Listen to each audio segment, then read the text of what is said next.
So,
Jesu Kristu yasilamlela yasiletha lo musa ukuthi angisaqaphi ilanga lonke sengikapa nje isikhashana esincane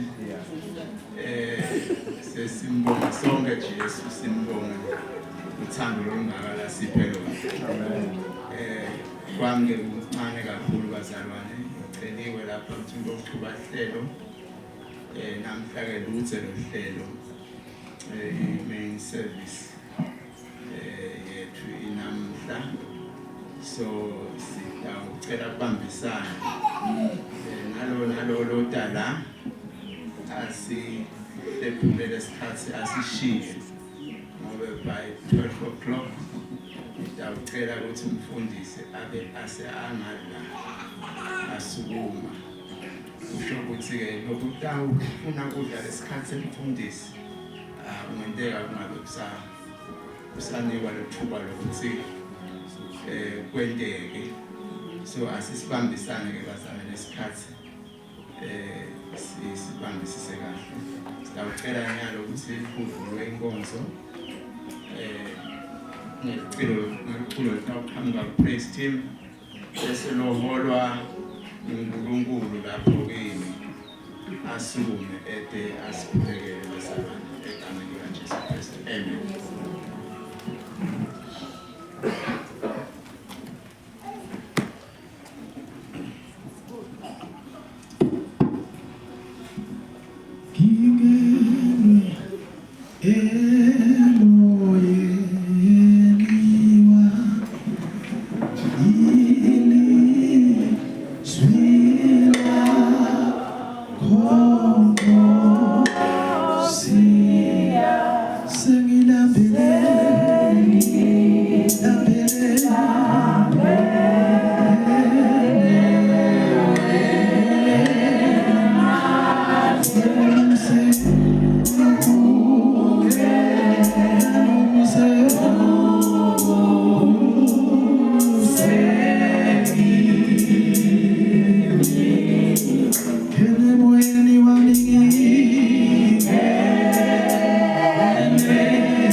Baba lengcwele namhla Nkosi siyabonga Nkosi bathuka losiphalona Nkosi ukuthi sitawuhlangana kule nkonzo enkulu kangaka.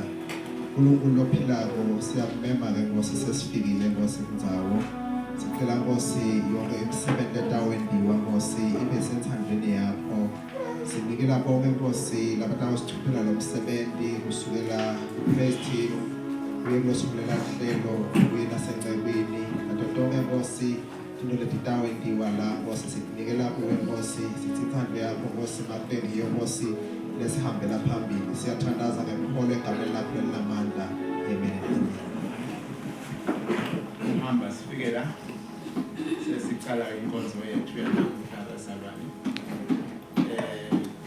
Siyajabula bazalwane bahle uma lapha akusindzawo emalula ngobe kufanele kube ume lapha utama lokuthi wendele okuhle ngaso sonke isikhathi ube mnanzi uNkulunkulu.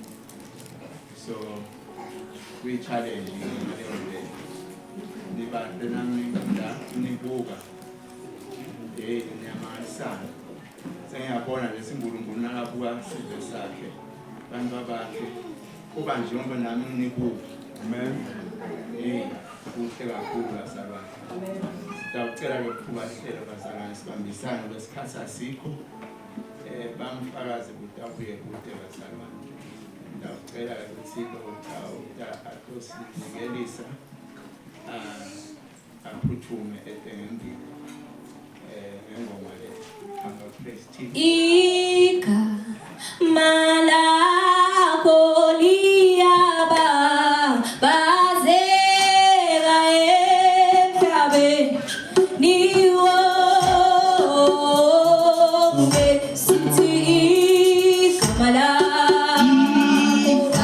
igama lakho liyaba bazeka emhlabeni niwo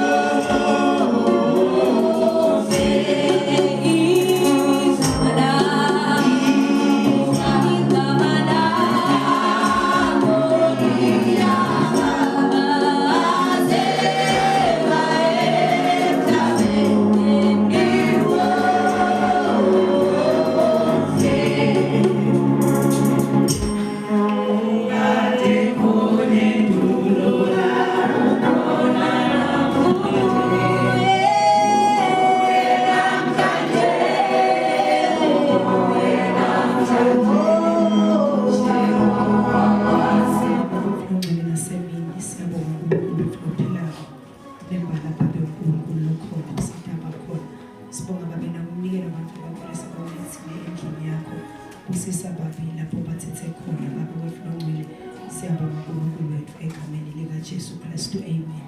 Inkonzo esesinakuyo inkonzo emnikelo inkonzo enhle kakhulu yasenayo nasiyiqalele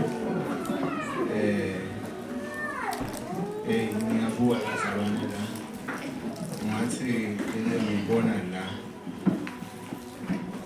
ngathi ngiyicala bona abantwana basuka la bawufika le ngiyabona ukuthi inhlanyelo lenhle le ngiyibona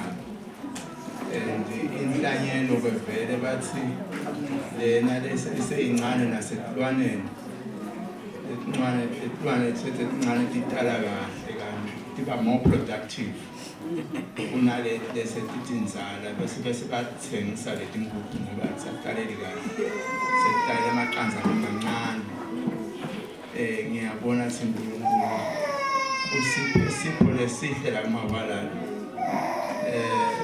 dijabuleni nonke kusini unique uNkulunkulu unibekela kumawalala la for a purpose letside siphansi kweliphahla la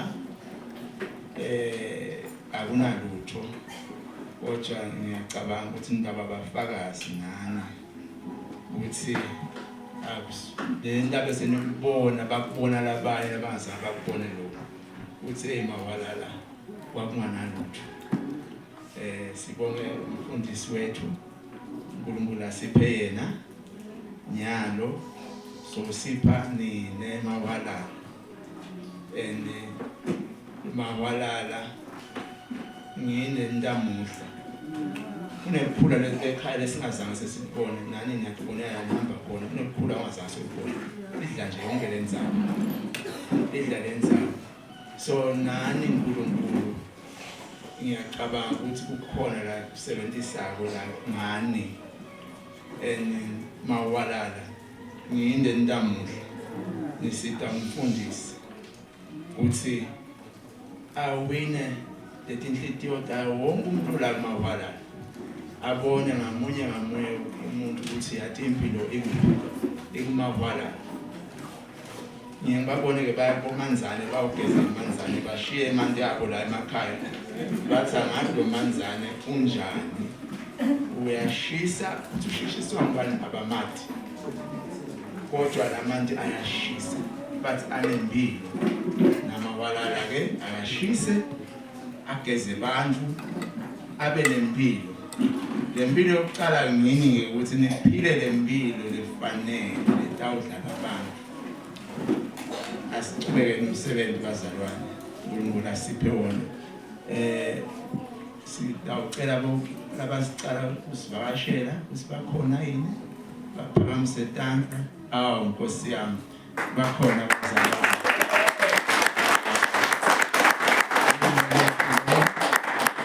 kakhulu.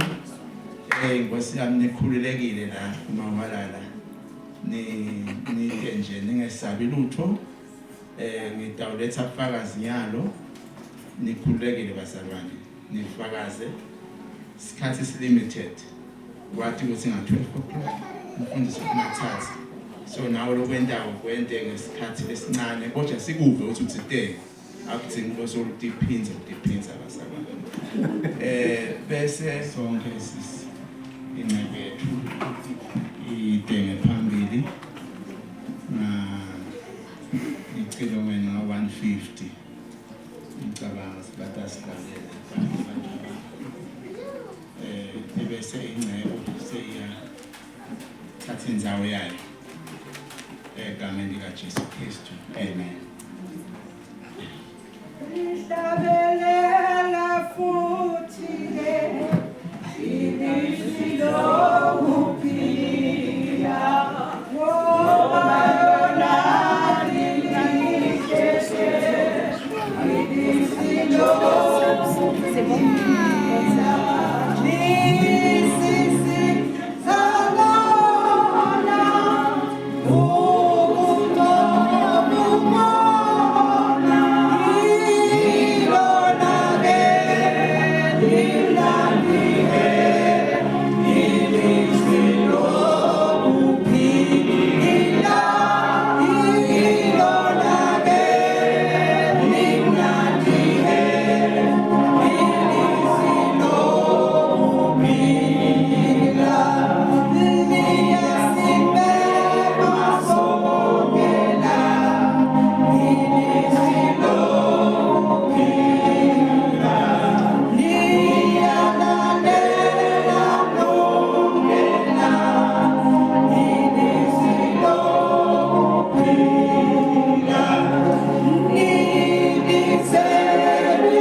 liyasiphilisa babe liyasiphakamisa livi babe lekuphila litholakala kuwe.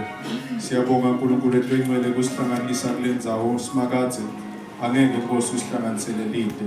Sihlanganise ngoba Nkosi ufuna sikhonde, usihlanganise Nkosi ngoba kukhona livi lakho lekufuna silive namhlanje emini.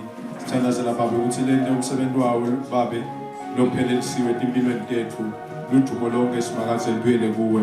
Siyabonga Nkosi khuluma nathi namanje emini egameni la Jesu Kristu umfelo wethu siyabonga. Amen. Hallelujah. Hallelujah. Hallelujah. Angivusele bazalwane emini egameni la Jesu Kristu. Siyambonga uNkulunkulu bazalwane losigcinile kwaze kwaba kulesikhathi. Sivusele bobabe bonke labakhona egameni la Jesu Kristu. Bomake bonke labakhona abazalwane egameni la Jesu Kristu. Emasiko ladala sakhona la ebandleni. Hallelujah. Ngiyawavusela na. Okay, yangathi le volume yakasingile iya ngekunyuka. ngivuselela abasha egameni laJesu Kristu. Awu sekwehlale okay. Ngivusele i-children's ministry egameni laJesu Kristu. Hallelujah. Bese ke bazalwane ngalokukhethekile. Angicale nge-praise team yami ngivusele bazalwane egameni laJesu.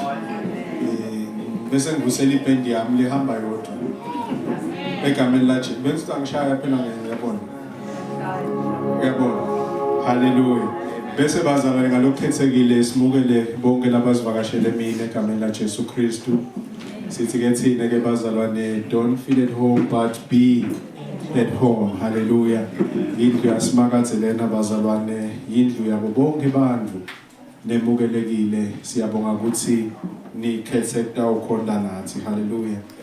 Bazalwane, liviki leli lapho khona silungiselela on Wednesday kune i-prayer bazalwane, i-focus yayo itabe ithandazela i-international. Hallelujah. Kwalacela libandla ukuthi kube i-Wednesday sikhethe nje ilanga kuleli viki lapho sitawuthandazela khona umsebenzi we-international. Hallelujah. So ke bazalwane, Wednesday umuntu uyasimema ukuthi siphelele bazalwane, sitawukhulekela lo msebenzi. Hayi ngoba sikhulekela lo msebenzi kodwa nje Wednesday akube ngumkhuba wethu bazalwane kuhlanganyela emthandazweni. Hallelujah. Bese ke bazalwane, ake ngibonela abasha baphakamise nje tandla labasha. Hallelujah. Brand new from the box. Hallelujah. Next weekend sekunjalo basha. Bazalwane sine local church convention yebantu labasha. Amen. Itaba ngeMgcibelo nangelisonto. Hallelujah. Ngelisonto ngosho ukuthi nje sicala nga-10 bazalwane, kungako i-Bible study ngeke sibe nayo. So ke siyacela batali ukuthi nikhulule abantwana benu bede esontweni tabe kunetifundo tabo, batabe kunema games abo, batabe badlala just to build that unity bazalwane, that team kulabantu labasha bese nzambama siba nenkonzo. Buholi ke balabasha buthembisile ukuthi kude umntwana lotawulala esigangeni. Wonke umntwana utawubuyela ekhaya. Hallelujah. Aphephile. So ke bazalwane ngicela sikhulekele leti inkonzo, siphinde siba support bazalwane financially. Labaningi babo abasebenzi. So ke kuze kwenteke lo msebenzi udinga imali, so ke siyakhuthaza ukuthi sibakhulekise. Hallelujah. Futhi siba support. Bese ke bazalwane, at the end of the month sinawo ama-revivals, ama-teachers asetawuta kodwa nje ngithi ke beka umuno ukuthi 31 July, 1 August, 2 August bazalwane stabe sinema-revival. Hallelujah. Hallelujah. Ngibani lothi ngidaba engikhona? Lothi hawu andaba engekho. Lothi ngidaba mina bengisinda ngava nje amen lomkhulu. Amen. Hallelujah. Ngiyayibona lento mahlanze boyiva ukuthi ngisolathi bajwayele ukuthi kuvulwa ngalamacele manje nakuvulwe ngani. So ke mhlambe lengcolisa adjust. Hallelujah. Bathandi ka 2 Corinthians chapter 4. Ngiyacela kube khona lo sivulela from verse noma lo sifundzela from verse 7 to 11. 2 Corinthians chapter 4 from verse 7 to 11. Hallelujah. Usavulile nje lapho bazalwane, umuntu akanibonge bathandekayo, anibonge ngemsebenzi wendaba, the commitment you are showing to the work of God, the work you are showing emsebenzini waNkulunkulu ukusekela. And umuntu uyati ukuthi lokho nikwenta akusho ukuthi mhlambe ninako konke, akusho ukuthi konke mhlambe lemuva kuhamba ngalendlela loyibhekile. Kodwa bazalwane, ngifisa nje ukuthi kulomnyaka lapho sithi khona sifuna ukukhula enkosini, sicala July nyalo shothi we are halfway through.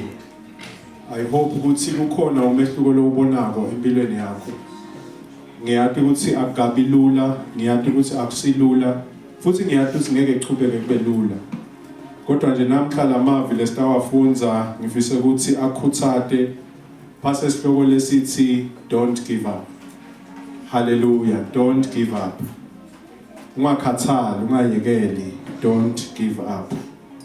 2 Corinthians chapter 4 verse 7 to 11 cela kube khona lo sifundzela ngeSwati. Kepha lamagugu lesinawo siwaphethe ngetitsha telikhulu. Lokho kubonakalisa ukuthi lamandla makhulu kangaka. Lamakhulu kangaka akasiyo ethu kodwa ngaNkulunkulu. Verse number 8. Sicinzethelwa nzawo tonke kodwa asibothoki. Siyacakeka kodwa asipheli imali. Verse number 9. Siyadingelwa kodwa uNkulunkulu akasilahli. Siyamukulwa siwise phasi kodwa asibhujiswa. Verse 10. Solomon ezethwala njalo emitimbeni yethu kufa kwaJesu kuze kuthi nekuphila kwakhe kubonakaliswe emitimbeni yethu. Verse 11. Ngoba thina noma siphila sinikelwa mihla le ekufeni ngenxa yaJesu kuze kuthi nekuphila kwakhe kubonakaliswe emitimbeni yethu lefa. Amen. Singisi bazalwane namhla ngithandzela amagama ku the Persian translation iTPT version lethi, we are like common clay jars that carry this glorious treasure within, so that this immeasurable power will be seen as God's, not ours. Though we experience every kind of pressure, we are not crushed. At times we don't know what to do, but quitting is not an option. We are persecuted by others, but God has not forsaken us. We may be knocked down, but not out.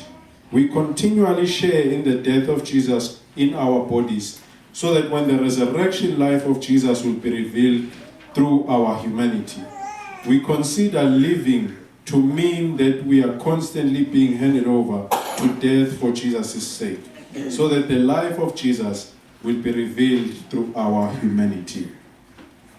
Live la smagathe lelibazalwane libhalelwe thine lilungele thine futhi liphilisa thine. Sanibonani sasa. Kukhona lengoma ngiyathi ukuthi niyayathi. Ihlatshelwa nginaba beJoyous. Ithi lengoma ingumlilo lethu. Inemandla lethu. Ivalelwe ngaphakathi kimi. Ingumlilo lethu. Inemandla lethu. Ivalelwe ngaphakathi kimi. Ingumlilo lento, ingamandla lento, ivalelwe ngaphakathi kwami. Ingumlilo lento,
labazalwane ukuthi nababhala lengoma noma bayihlabela bebakhuluma ngani.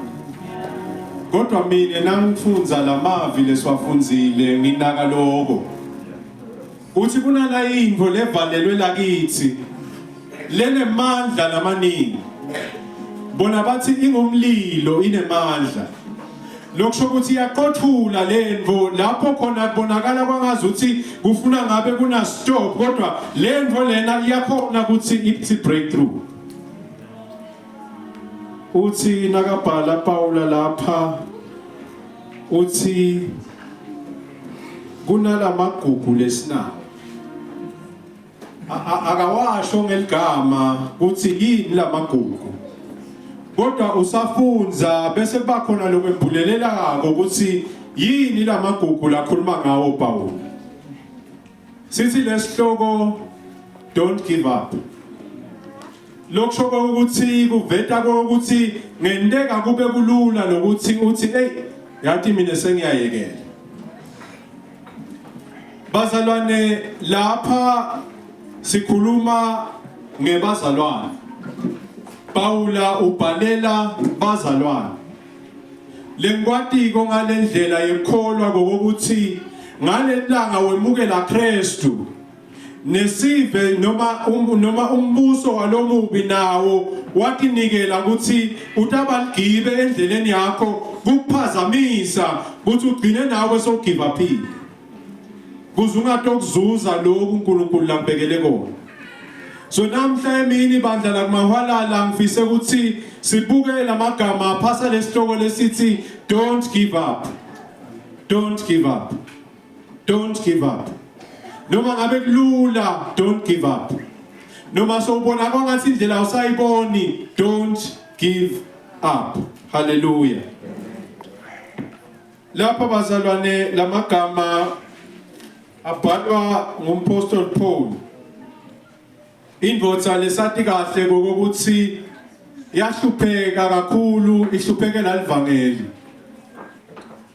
nawukhuluma ngemuntu lowashaywa ashayelwa ivangeli ukhona Paul nawukhuluma ngemuntu lo waqoshwa etindzaweni aqoshelwe ivangeli ukhona Paul nawukhuluma ngemuntu lowaboshwa aboshwe levangeli ukhona Paul nawukhuluma ngemuntu lowahamba emhlabeni ashumayela ivangeli ukhona Paul ufika lapho khona aze umkhumbi aphosa ahliphika baselwandle kodwa babambelela baqinisela ngenxa yekukholwa uthi lo nkulunkulu labamkhondako lo nkulunkulu labamsebentako ngeke abashiye don't give up ubhala lapha Paul ubhalela labazalwane belibandla laseKorinte ufuna kubakhuthaza lokuthi tinkinga letingcinamba yingcenye yaloluhambo lwethu sisamkhonda uNkulunkulu ubabhalela bakhumbuta ukuthi kunalento levalelwe la kubo lengemandla letawubangcobela kungako namhla emini ngithi bandla lakumahwalala don't give up lokumchazako bazalwane kulama verse leswafundzile kuqala nje lapha kuverse 7 Paul ngemabomu noma ngekuholwa uNkulunkulu uveta lo mfanekiso wale ndishi elibumba the vessel or the clay jar nginaka ukuthi bazalwane lapha amathi Paul ukuthi why acabange the clay jar but bese ngiyakhumbula ukuthi mhlambe kunokuthi njengemfunzi weBhayibheli utasinathenteka letintfo abona impilo yakhe ishintsha ishape uNkulunkulu naletimo wakhumbula emavi labhalwa kuJeremiah uNkulunkulu amthuma athi ake wehlele endasi uye endlini yembumbi uyawubuka ukuthi usebenza kanjani so le Bible nalikhuluma ngale ndishi elibumba ikhuluma ngami nawe ikhuluma ngale mtimba yethu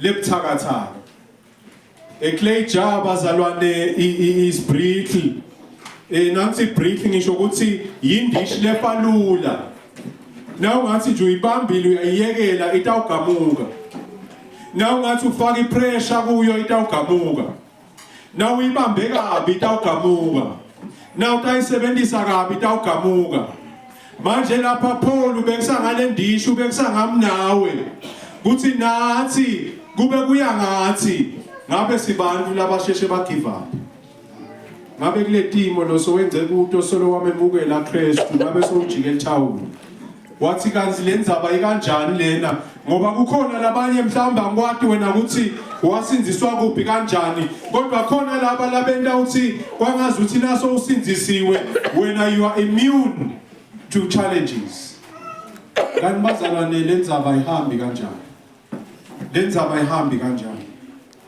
lapha bazalwane nginaka ukuthi uNkulunkulu usebenzisa yona le ndishi yelibumba, le ndishi lethambile, le ndishi leweak, lengimi nawe kuwenta umsebenzi wakhe. Leni ngoba yena afuna ukukhombisa ukuthi lo msebenzi wakhe awendiwa ngoba le ndishi inemandla, kodwa kulento lelakhathi kule ndishi letawenda umehluko.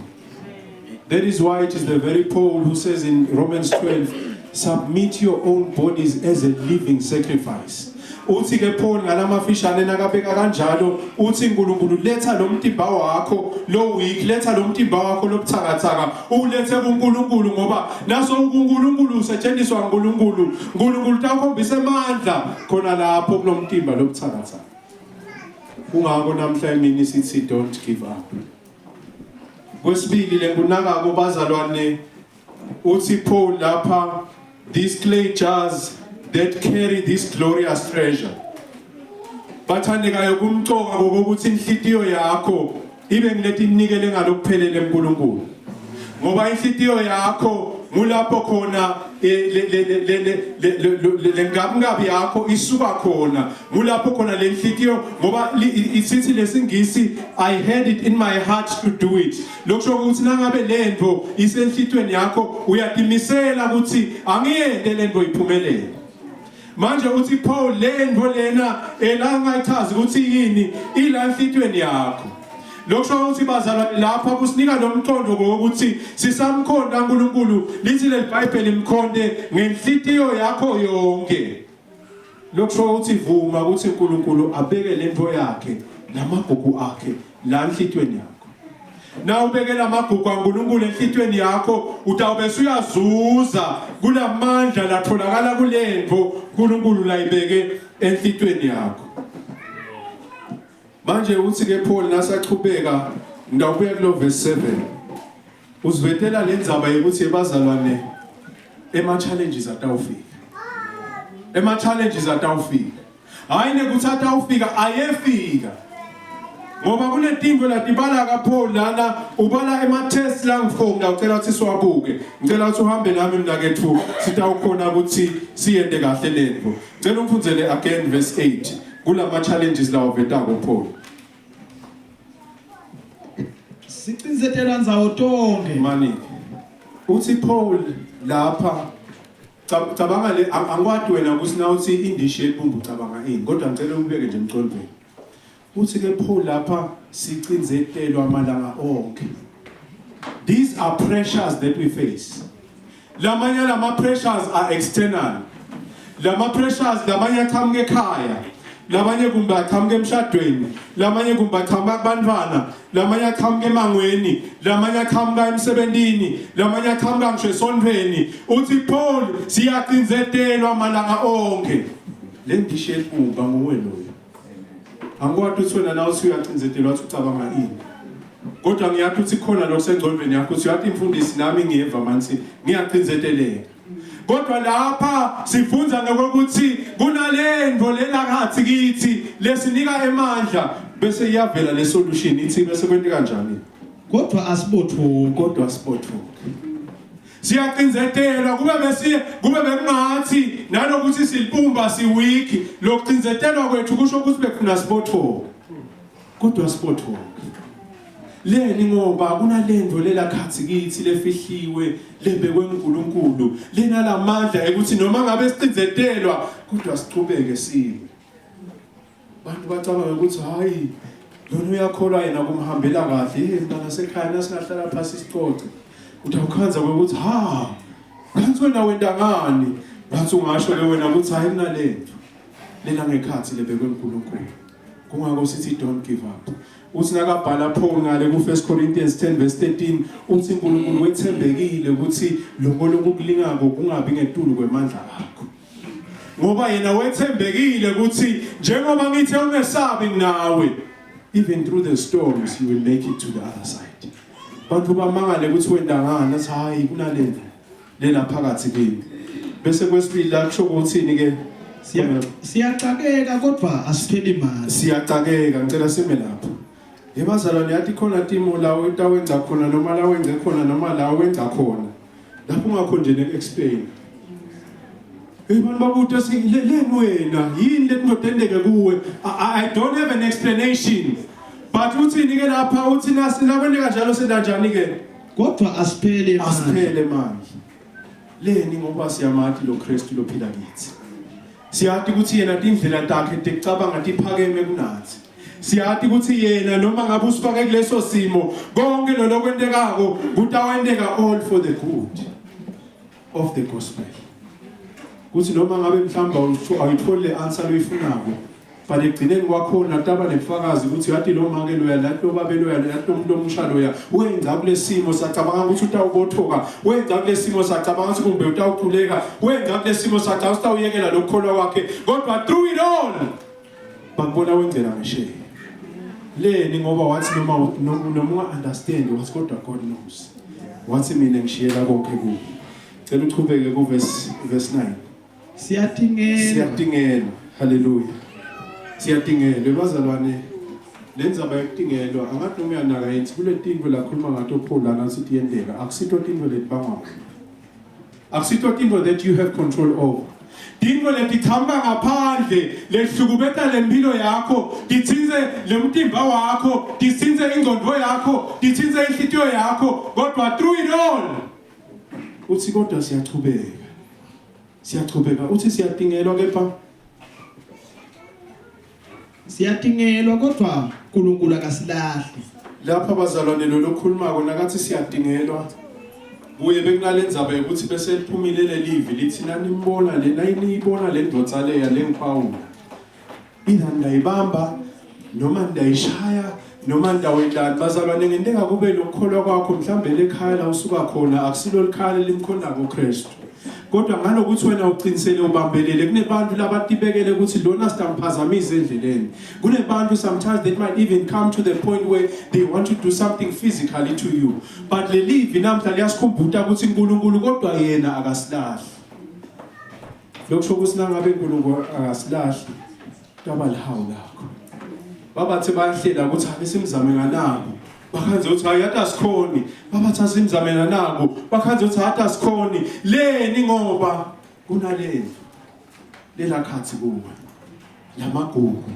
aNkulunkulu bese kwesine uthini ke siyamukulwa siwiswe phasi ebazalwane lana umuntu bese uyakhumbula ukuthi yabona lokumukulwa ngilapho khona physically sekubonakala the toll for the gospel. Sometimes uthi tshelile bazalwane ukuthi yathi namhlanje ngiyoshumayela hey kwale lokumtimba uthi uyavuka nje kwelivi kwale nje cha namhlanje phumi leni ngoba kunalento lemelane nalomsebenzi lekufuna uwendele uNkulunkulu kodwa bese kwendekani ke kodwa asibhujiswa leni bazalwane ngoba Kristu uyimpilo na unaka letinto letendekako tendele ukuthi wena ube ngumuntu lofako physically lo mtimba lolibumba ube ngumtimba lotawufahlaka ube ngumtimba lotawugcina ugive uphile kodwa ngoba sina Kristu lokuphila lokithi ngeke sibothoke dawuchubeka nje imihla nemalanga uchubeka utotoba kusinaloko ukugula kufika emtimbeni kuthatha indzawo yabo uthi inkosi kodwa ngeke ngime ukukhonda wena bathi bakubona ulele phansi noma usembhedzeni soyagula balivele livi nangabe lisekhona limdumisa simakade nangabe mehla asasebenza babone wena ekseni njalo nabavuka bakhanze uvule iBhayibheli lakho ufunza livi lenkosi bakuve uthandaza leni ngoba uyaconza ngokuthi lele ngimkhondako ngeke angibulala ngoba uNkulunkulu kunalento yakhe la ifihlela kithi ngakho ke bazalwane asingabi ngilaba give up. Verse 10 uthi ngeke umfunzele ngalesiswati Solomon ezethwala njalo emitimbeni yethu kufa kwaJesu zethwala njalo kufa kwaKristu emtimbeni wethu kuze kuthi nekuphila kwakhe kubonakaliswe emitimbeni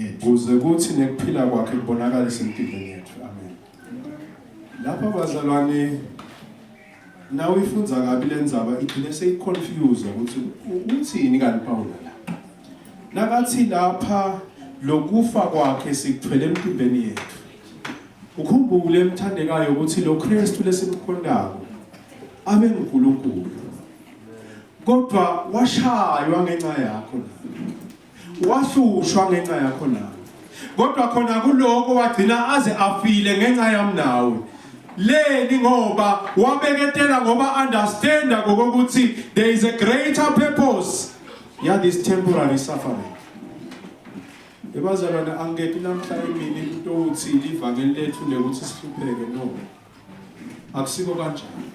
But what I am saying is kuloko kumkhonda uNkulunkulu bo understand ukuthi kune moya noma kune sive lesiphambene noma lesimelane nalokukholwa kwakho. Kunemandla ebumnyama latawusebenza kuzama kuvimba wena.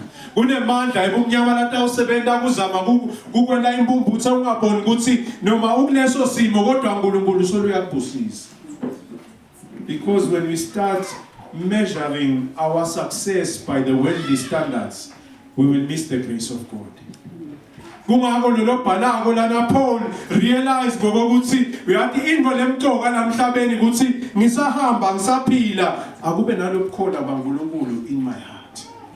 And when the presence of the Lord is with me, noma ngabe yini lefikako noma ngabe yini lengihlaselayo noma ngabe yini lengcinzetelako noma ngabe yini lefuna kungikhweshise ebukhoneni baNkulunkulu kodwa I can withstand and I can wait and I can stand with power. Ngithi mina no, my God will not allow me. Ume ungagive up because there is Christ in you. Ebazalwane ngicela ubuyele verse 7 lo 2 Corinthians 4 verse 7. Kepha lamagugu lesinawo siwaphethe ngetitsha telibumba. Siwaphethe kuchubeka. Lokho kubonakalisa ukuthi lamandla lamakhulu kangaka akasiwo ethu kepha ngaNkulunkulu. Hallelujah. Ngifuna lokuthi bazalwane ngifuna sinake ukuthi noma singilamabumba kunalemvo lefakwela kithi. Lemvo isinika emandla lithi emandla lamakhulu lelinye lithi immeasurable power lelinye lithi awesome power ngulamandla aNkulunkulu ngulamandla ensinziso ngulamandla ekuvuswa kaKristu. Ebazalwane kunalamandla aNkulunkulu lala kithi. Lamandla langena lamandla lahlala lamandla lakhuliswa ngilokholwa kwethu lokuthi each time we face the resistance and the challenges and we press on sithi Nkosi ngeke ngivume ukuthi ngiyekele ngeke ngivume ukuthi ngiwe ngeke ngivume ukuthi ngikhweshe kuwe. The more you do that, the more your faith ikhula because uyabona ukuthi hayi yathi ngihleli kuNkulunkulu noma letimo tivela kodwa I am able to press on. I am able to get to the other side. This is the immeasurable power lekuwe emthandekayo. Kungako nasihlabela lengoma sithi ingemandla lendvo iyaphila lendvo ngithi mina do you understand how powerful God is, the God that is in your heart, the God that is watching over you. Kude simo lesingetulu kwemandla akho. Ngangoba noma kungafika lapho khona so ufa. Kodwa uyawufa kwatiwa ukuthi lona ufele enkosini. Noma so ufa lamandla lobenawo to withstand lamandla lobenawo kuma ngilamandla latakufikisa ekhaya ezulwini ngoba kube kwenteka ukuthi usaphila lamhlabeni wahamba wasiya give up wahamba wasiyamyekela Kristu lokho kusho ukuthi uyahluphekeni kwaphakathi. So don't give up. Bantwana basekhaya don't give up. Bazalwane don't give up. Hayi ngoba letimo tingefiki yebo tingefika kodwa mine ngimile ngithi uNkulunkulu ngiyamethemba ngempilo yami. Wethembekile utagcina konke. Noma ngigula ngefika uthi hayi mina ngiyamethemba uMhlengi utakuphilisa. Noma ihlupheko ingefika uthi ngiyamethemba uNkulunkulu wami lobona ubuthakathaba bami uNkulunkulu lobona ngotidzingo tami uNkulunkulu watiko lengudzingile ngiyamethemba yena ukuthi ngesikhathi lesingiso cebo lakhe litawufezeka. Lithi noma letimo tifika emndenini ekhaya emangweni uma uthi kodwa mina uNkulunkulu ngiyamathi lo wathi mina ngikukhaya bese uthi Nkosi ake ungisebenzise even during this time. Kuthi noma bagathe ukuthi ngimlota uhamba embili abange umsindo noma endeni bakhanze ukuthi cha solo ngimile nje kuleli qiniso bengisolo ngikhuluma ngoba leqiniso livela kuKristu Jesu lo mnika emandla la ngitulu letimo tonke wethembekile uNkulunkulu bazalwane ngeke futhi asiyekelele. Umusa waNkulunkulu usanele sonke. Lo Paul lobhala kolana bazalwane ugcina ubhala aze abhale ngalapho asakhuluma uthi kunana linyeva benginalo. Uthi ngathandaza uNkulunkulu ngithandaza isinkosi mane ulikhweshise. Kodwa yabuya impendulo. Yathi hayi Musa wami Paul ukwanele. Ngiko ke Paul sekana lesibindi sekubhalela labazalwane ukuthi yebazalwane, do you understand how powerful the gospel that is in you is in times of trouble? Ungagive up. Sengavala kunalenye indzaba yalenye ijaba athi gama layo belungu-Daniel. Excited, he accepted the Lord, waba inkosi yakhe. Waphila mani impilo yaba mnanzi kuDaniel, kodwa kwafika isikhathi lapho khona lempilo yashintsha. Yethi indoda abheka phasi. Abathi uyahlanganisa Daniel indoda ingahlangani. Abathi uyathandaza Daniel indoda ingathandi, abathi uyathandaza indoda ingahlangani. Kwafika lapho khona sekatshela athi hayi nonyalo ngiyayekela le nto ekhona. Kodwa nje kwaba khona livi lathi hayi ake soyobona la ngiyababe nanguya. Lithi wahamba ngalelo busuku waya kulobabe wamchazela impilo yakhe yonke. Wathi lobabe okay. Ake siphumelele ngaphandle Daniel ikhona into lekufisa ukuthi uyibone. Lithi baphumela ngaphandle lokho busuku belina. Unestorm lesimatini. Lobabe wathatha sibane. Yasibona ngosisibane bazalwane. Waphuma naso la ngaphandle. Lithi wema la kuletulu lina letulu kaMatima. Wabuta lobabe wathi Daniel ubonani phambi kwakho? Uthi Daniel ngibona nalambu loliphethe babe mane ngalendlela letulu lelimatima ngalo litawuphuka lelambu. Wathi lobabe ake uphinze ubuke futhi. Ngitshele ubonani. Wase Daniel uthatha isikhathi sakhe uyabuka. Wase uyaphendula wathi ngibona lokukhanya lokula kulelambu. Kuthi noma ngabe lelitulo lina kwayo kodwa lokukhanya kunacishe. Nawubuyela ngale verse 6 uthi Paul nakakhuluma lokukhanya lokulelivangeli la Kristu ninikwe kona kulakini. Ngakho ke bazalwane nakathi you have this treasure in earthen vessels. Usho ukuthi Paul lokukhanya lokuMkristu lokulakini akubonakale noma ngabe Timothy njani. Yebo lo mtimba ungabothoka. Yebo lo mtimba ungashaya. Yebo lo mtimba ungahlushwa. Yebo lo mtimba ungafakwa under pressure. Kodwa lo nkulunkulu lola kuwe mkhulu kunaletima letibheke. Lo nkulunkulu lola kuwe mkhulu utakunika emandla ukuthi withstand whatever challenges you face. Because greater is he that is within us than the devil that is in the world. Uthi lo mbuzo mangabe letimo setifika setifshaya, you've got two options. Baba yinye le option. Ithi hlala kuNkulunkulu. Ungakhweshi. Ngoba wakhwesha itawufahlaka le ndishi elibumba futhi nalokukhanya litawucisha. Mase kucishile lokukhanya wena impilo yakho itawubhujiswe. Ngawe mntana sekhaya somkhethile Kristu wende kahle. Ngiyalokufuna ukuthi sale uhlala kuKristu. Sale ukhula kuKristu. Sale uvumela lamandla la kuKristu ukuthi akusebentele nanawe usamkhonda yena. Ngoba lapha bazalwane lo msebenzi leswendako lokukholwa leswendako lemsebenzi iNkulunkulu la yendako impilo entetho akusizi. Singayisebenzisa inhlakanipho yethu kodwa ihambi phela. Kodwa ngilamandla lavela kuNkulunkulu. Lo sebenzisa lona lelo bumba wona lo mtimba lomthakathaka. Wena lo nithi nawona bathi uyathi kodwa ngosileni mine. But athi uNkulunkulu, yes, this is the time I want to use you. God's transformative power through the Holy Spirit.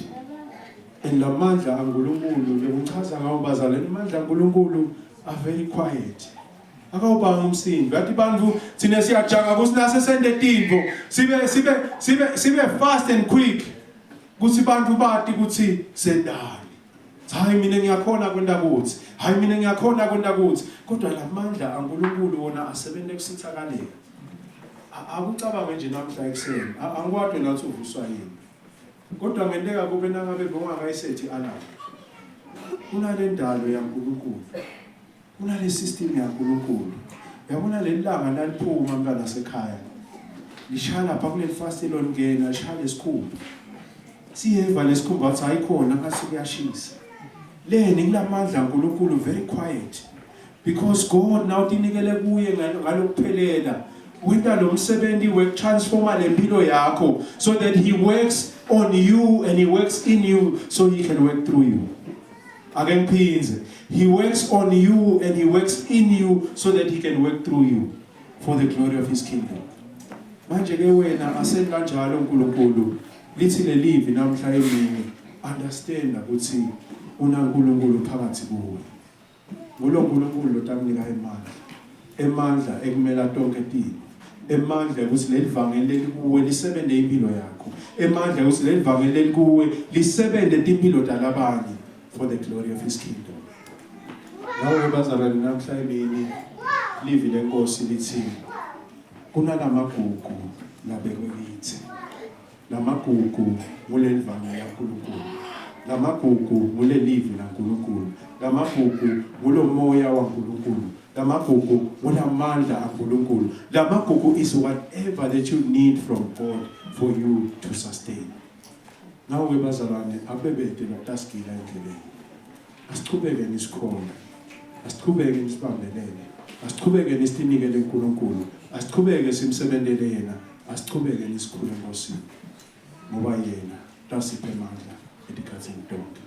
Ngicela sisukume sitokhule. Sibonga uthando baba umsindisi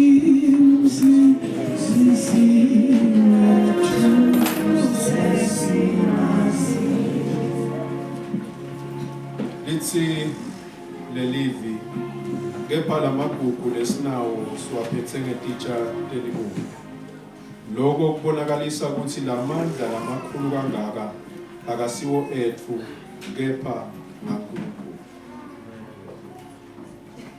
Uyasebenza bazalwane uNkulunkulu usemsebenzini. He is working on you and he is working in you so he can work through you. And usenda njalo the more umkholwa yena the more umethemba yena the more uhlala kuye noma letimotivele yena emandla akhe uyawabonakalisa nekukholwa kwakho kuyaqiniswa.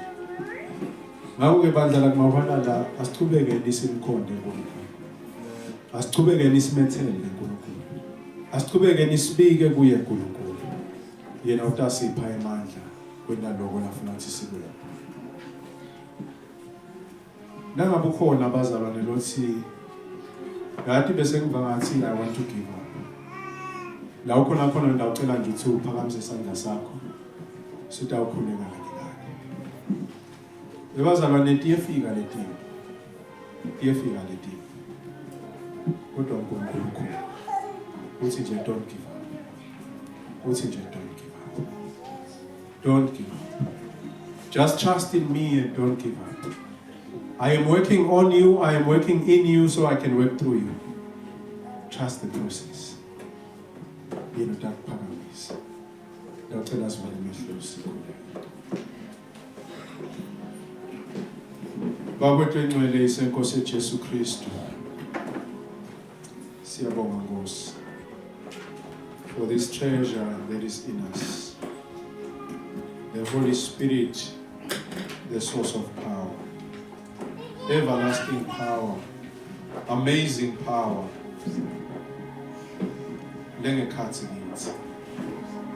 Babe namhla emini siyavuma Nkosi ukuthi nathi vela letimo sihambe bese siyakhohlwa ukuthi thina sibanibana bakho. Lekuthi babe kunemandla labekwe phakathi kithi. Emandla ekusita uNkulunkulu wethu engcwele tikhathini temadiwo. Noma babe sicinzetelwa sibonga ukuthi asibothoka noma sicakeka Sibonga ukuthi asiphela amandla noma sidingelwa Nkosi, sibonga ukuthi wena usilahla noma simukulwa size siwe phasi, sibonga Baba ukuthi asibhujiswe ngoba Baba sibantwana bakho, wena Nkosi lokuphila.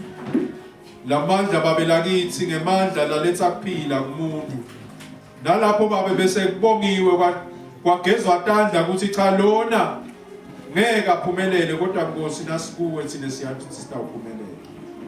Siyathandaza uNkulunkulu wethu engcwele, Timothy yasivelela Baba emakhaya, Timothy yasivelela emangweni, Timothy yasivelela emindenini, Timothy yasivelela emsebentini, Timothy yavela emhlabeni naseveni lonke nasebandleni Baba tiyavela. Kodwa namhla emini siyema Baba sithi ngeke thina Nkosi siyekele ukukhonda wena, kodwa Baba instead we want to press on, we want to hold on Baba wethu engcwele. Kukholwa kwethu Baba kubonakalise amandla akho Baba lasebenta Nkosi nanoma ngabe timo selibhetha Baba nali bandla lakho Nkosi nabantwana bakho ngamunye nangamunye Nkosi uyabantu wena, uyatati Baba tidzingo tabo, uyawathi Baba ama-challenges nababhekene nawo. Sithi uNkulunkulu wethu engcwele namanje emini Baba siyathandaza uthi Nkosi yethu lephakeme, wena simakadze uchubeke ume kanye nathi. Siyabonga Baba emandla losiphe wona, wangathi Nkosi ngekholwa kwethu ungachubeka Baba usikhombise uthi Baba ungetulu wena Nkosi kunako konke lesingabhekana nako nalesingadibana ngako, emandla onke lesiwadzingile kulomhlaba Baba tholakala kuwe. Manje Baba thina kufuna sihlale kuwe Baba ukuze sithole lamandla. Baba wethu engcwele siyabonga namanje emini Baba umusa longaka ukuthi Baba nemitimba yethu Baba leshaywa konkosi igcina ishaywa nabugula, wena Nkosi uyayiphilisa ngegama likaJesu Kristu. Ungako Nkosi siletha abantwana bakho labangaphilile emtimbeni phase esihlalo sakho, sithi uNkulunkulu wethu engcwele lokunika kwemandla onke kubonakalise esimakathe, wena lophilisa nemtimba lebothokile. Baba wethu engcwele sikhuleka namake enhlabathi uNkulunkulu wethu lophakeme, lapho wakhona khona simakathe umntwana wakho inhlitiyo yakhe Baba ifuna ukukhonda wena, inhlitiyo yakhe ithi kube nami ngisebandleni ngisenkonzweni nebazalwane bonke, kodwa simakathe umtimba uyala. Sithi khona lapho uNkulunkulu wethu engcwele sithumela livi lekuphila, sithi mphilise Baba ngegama likaJesu Kristu. Nanamhla emini Baba siyathandaza kunetihlobo tethu Baba nebangani bethu nalesibatiko Baba nabo labaphathekile, siyabaletha Baba phasi isandla sakho uNkulunkulu wethu engcwele, sandla Baba lesiphilisako, sithi baphilise Baba ngegama likaJesu Kristu. Kunebazalwane bethu simakathe labanye balahlekelwe ihlobo nabo lokho Baba kuyawukhathata umoya wemuntu, sithi uNkulunkulu wethu engcwele namanje emini simakathe sibonga ukuthi wena ukhona nakuleto diphi, wena Nkosi losipha emandla, wena Nkosi losikhuthatako, wena losikhumbutako ukuthi uyabuya masinyane. Sesiyathandaza Nkosi ngamunye nangamunye umzalwane lokhona Baba la endlini, sithi Baba whatever work that they are doing with their hands noma lapho baqashwe khona, sithandaza Yesu makathe ukuthi lokukhanya lokukibo makubonakaliswe ngegama likaJesu Kristu. uNkulunkulu wethu engcwele kunebantwana bakho Baba labatisebentako la, uNkulunkulu wethu lophakeme noma simo semnotho Baba ngathiwa sibhedza kwani, kodwa sithi simakatha ke ukukhombise wena ukuthi kulabo Nkosi lababantwana bakho, labo Nkosi labaqinisele ukukhonda wena, wena Nkosi uyabethwala even in the midst of economic storms. Sithi Baba ngegama likaJesu Kristu kunebantwana bakho lana Baba labakhathathwa Baba etimo letehlukene empilweni, uNkulunkulu wethu loyingcwele uthi wena Baba silethe umthwalo kuwe, imithwalo lesinzako wena Baba ukuthi asinika lijoko lelula.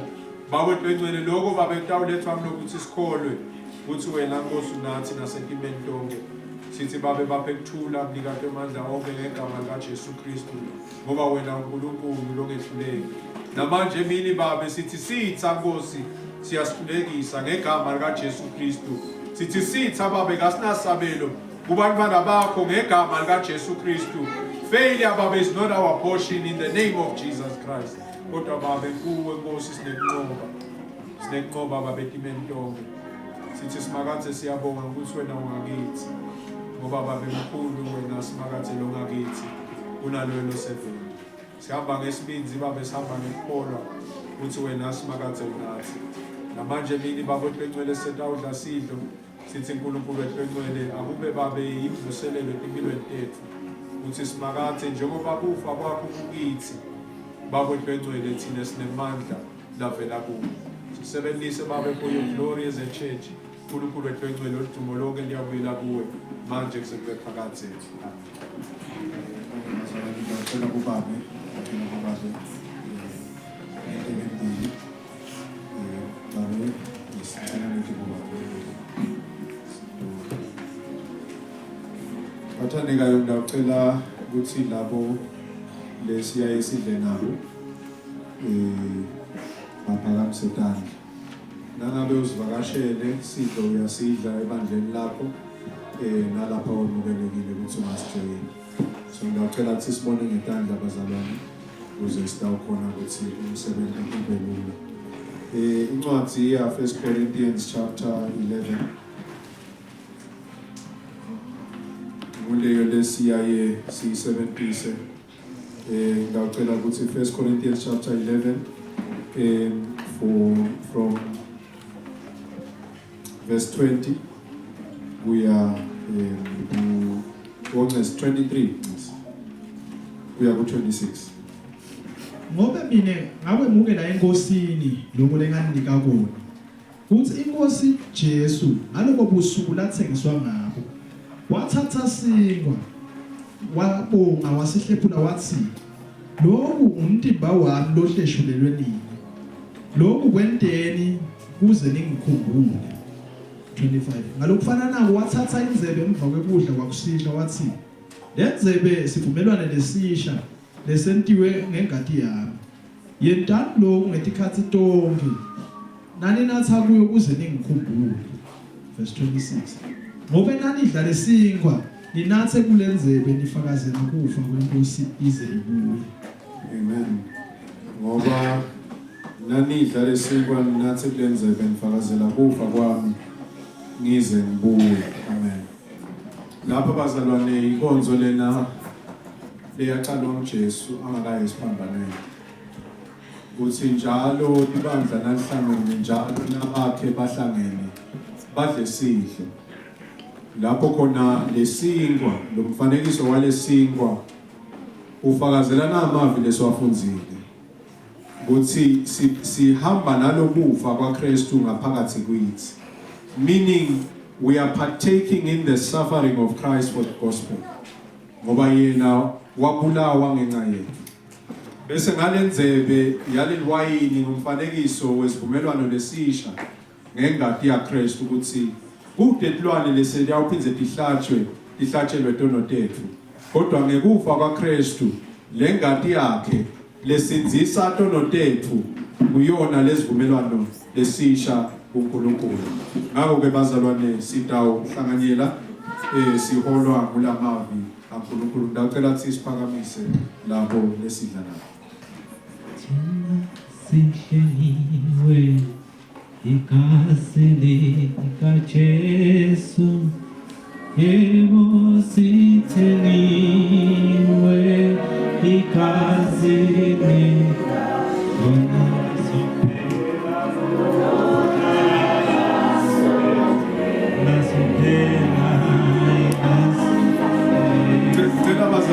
uphakamise kakhulu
sibambe lo mfanekiso wesinkwa bazalwane sifunze nangemavi verse 23 starting verse 23 1 Corinthians chapter 11.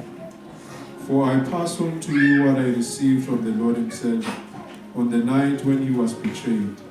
The Lord Jesus took some bread and gave thanks to God for it. Then he broke it in pieces and said, "This is my body which is given for you.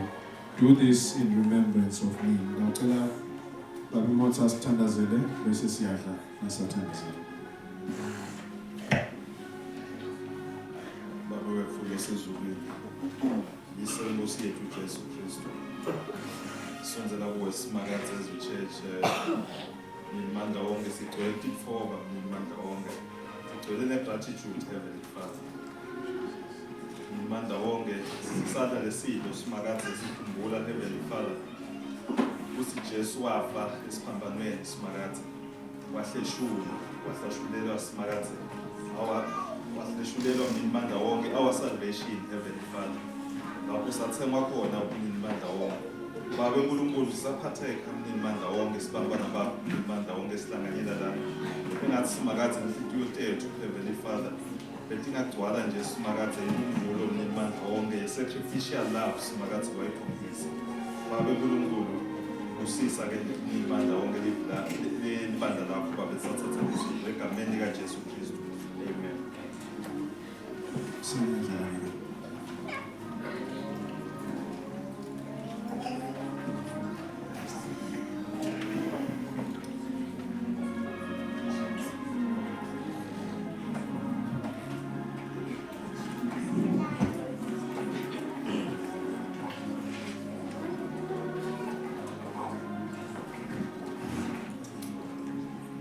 Ngicela sithathe umfanekiso wewayini.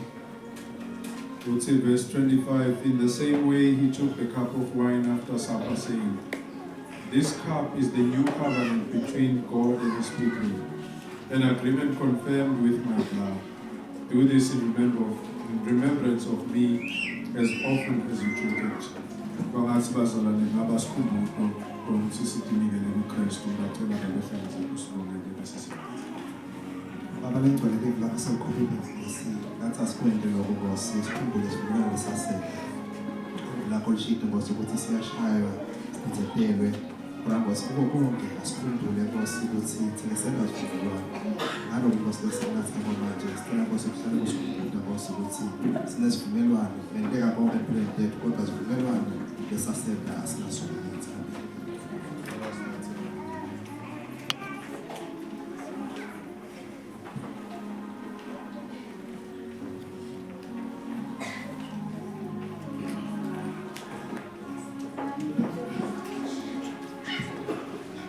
Amen.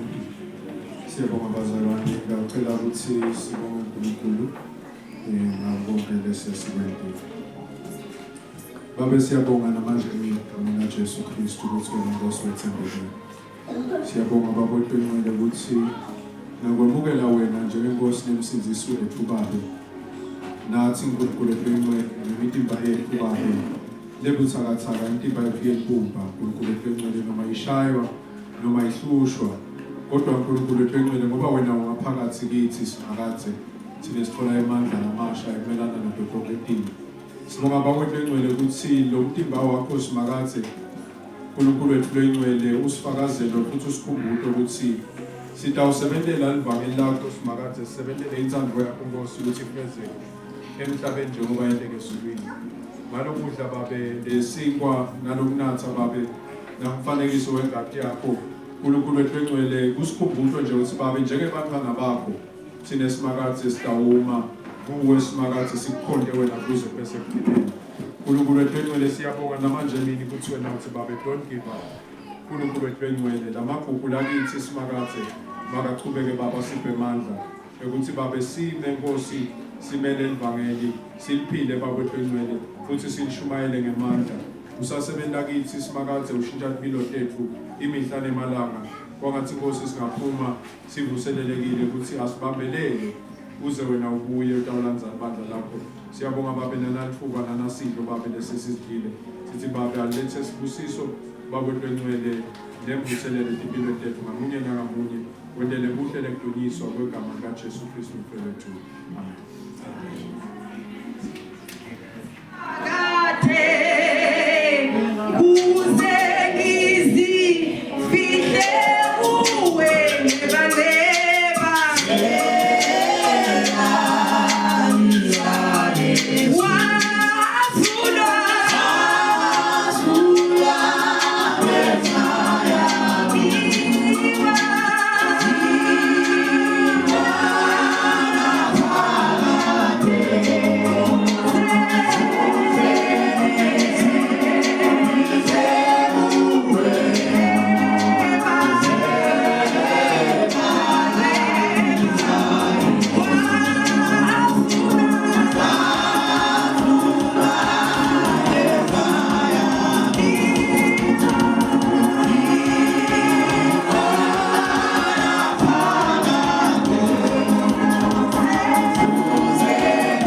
uNkulunkulu indlela operator ngayo akasihawukeli ngesikhathi kude la akasihawukela khona futhi uthembekile ngaso sonke isikhathi manje ke sitawuvele sicele siphathe imemetelo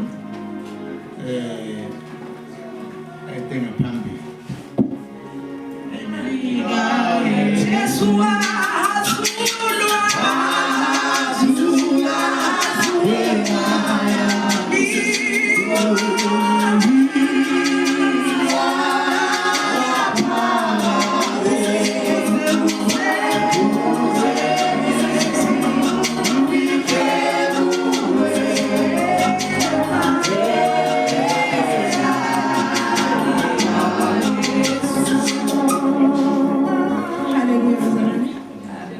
Hallelujah, bazalwane. Angibingelele bazalwane egameni likaJesu. Angibingelele bazalwane egameni likaJesu. Sibonge umfundisi uSipha emahla mnanzi kangaka. Lasinika ithemba bazalwane konke kumele sibhekene nato ukuthi asingabe sisaba bazalwane. Siphephile. Emfakazi bami bazalwane utamfundzela umfowethu la Psalms 33 verse 8 18 make utamfundzela taga 19:23 abafakazi bami lokho bazana base bayavala futhi basho umthandazo egameni likaJesu Kristu. Amen.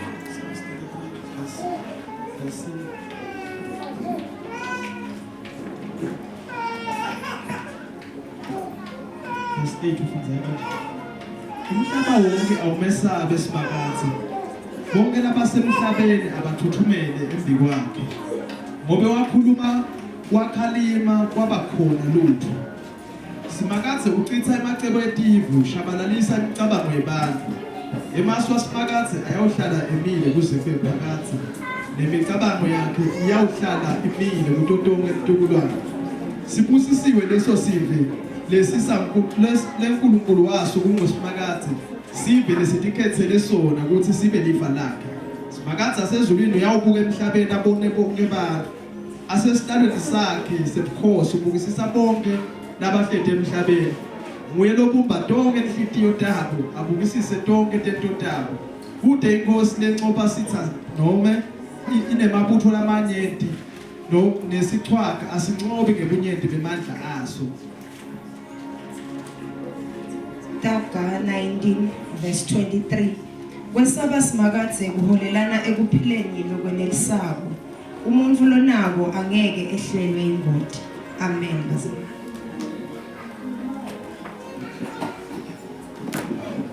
Siyabonga uNkulunkulu ongcwele usihola ngenkonzo yanamuhla. Sesiyaphuma bese siyemakhaya siyizame ezihlukahlukene. Hamba nathi uNkulunkulu wethu ube nathi konke lesikoleko egameni likaJesu Kristu. Amen.